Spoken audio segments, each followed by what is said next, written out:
Hey everyone. Welcome back to the channel. Today, I've got another Duino-Coin mining video for you, and this time we're going a bit retro.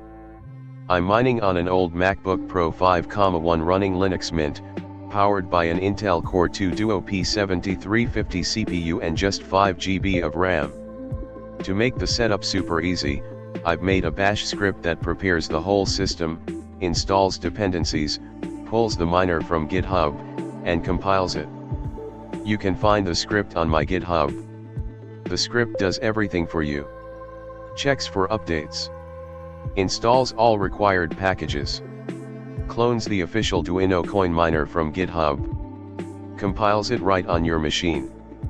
Once it's done, the miner will start and ask for your username, mining key, difficulty, and rig name.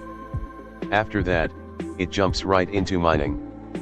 On this old Mac with the P7350 CPU, I'm getting around 3.86 megahash per second. Not fast, but hey, it's running smooth and stable. Perfect for repurposing old hardware. That's it for today's video. Hope you found it helpful. Don't forget to like, subscribe, and drop a comment if you've tried mining on similar hardware. Thanks for watching. See you in the next one.